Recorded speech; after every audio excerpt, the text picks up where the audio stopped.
네, 안녕하세요. 신장내과 전문의 그리고 투석실 간호사 선생님들. 오늘 저희가 함께 살펴볼 내용은요. 그 KDOQI 혈관 통로 임상 진료 지침 2019년 개정판입니다. 네. 그중에서도 특히 투석 혈관의 유형과 재료, 좀 더 구체적으로는 AVG, 그러니까 인조 혈관 재료 선택에 대한 최신 지견을 좀 나눠볼까 합니다. 핵심만 빠르게 얻어가실 수 있도록 준비했어요. 네, 맞습니다. 이상적인 건 당연히 AVF, 자가 동정맥류겠지만요. 이게 충분한 혈류량, 또 쉬운 천자, 긴 개통성, 이런 장점들이 있죠. 그렇죠. 근데 이제 모든 환자에게 AVF가 가능한 건 아니니까 AVG 선택이 중요해질 수밖에 없죠. 그래서 오늘 이 AVG 재료 선택에 대한 KDOQI 권고안, 그리고 그 근거가 뭔지 좀 자세히 들여다보겠습니다. 좋습니다. 그럼 바로 그 권고안 4.1부터 시작해 볼까요? 이게 좀 흥미로운데 어떤 특정 AVG 재료나 디자인 변형 같은 것들이요. 네. 이게 표준 PTFE, 그러니까 테플론 그래프랑 비교했을 때 개통성이나 합병증 면에서 확실히 더 낫다. 이런 강력한 증거는 부족하다고 명시했더라고요. 네, 맞아요.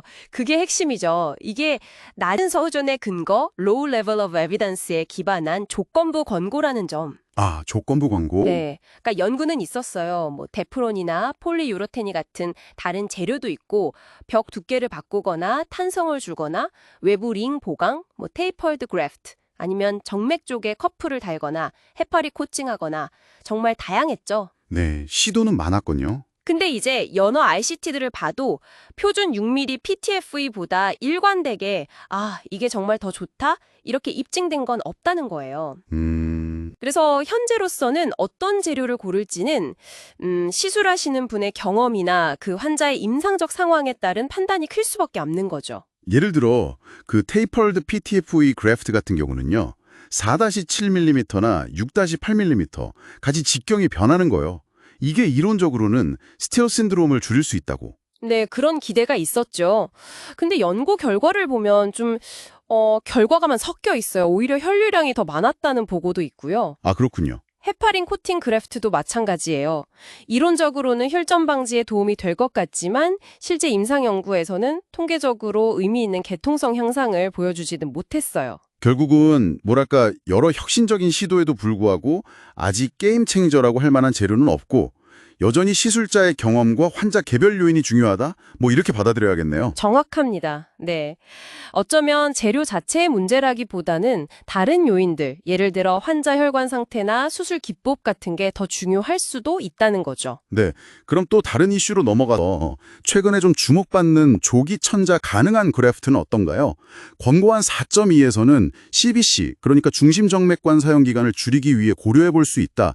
이렇게 전문가 의견 수준으로 제시하고 있던데요. 네. 그 조기 천자 가능 그래프트요. 이게 중요한 이유가 터널형 CBC를 오래 쓰면 아무래도 감염 위험, 특히 균열증 같은 심각한 감염 위험이 높아지잖아요. 그렇죠. 그게 문제죠. 네, 근데 이 조기 천자 가능 그래프트들은 이식하고 나서 수일 내에 아니면 길어도 한 2주 이내에 비교적 안전하게 천자가 가능하니까요.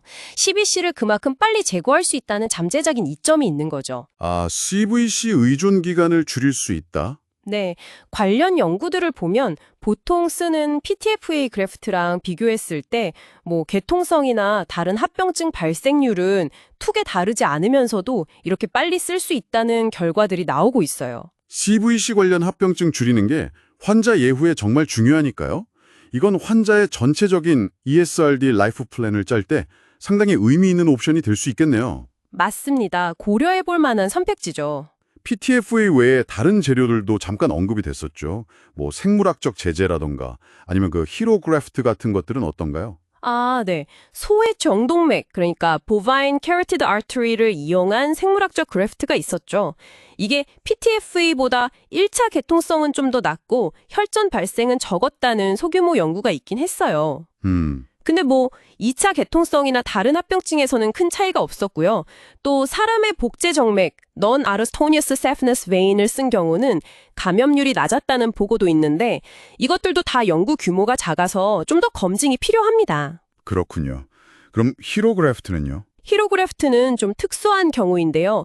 중심정맥의 폐쇄나 아주 심한 협착이 있는 환자들, 이런 특정 환자군에서는 분명 유용할 수 있어요. 근데 그런 문제가 없는 환자에서는 글쎄요, 아직 표준 PTFE 그래프트보다 뚜렷하게 더 좋다는 증거는 부족해요. 대상 환자군이 중요하군요. 그렇죠. 그리고 자가정맥, 복제정맥이나 대퇴정맥을 쓰는 건 아무래도 직경 문제라든지 아니면 정맥을 떼어낸 자리에 합병증 우려가 있어서 좀 제한적이고요. 네, 잘 알겠습니다.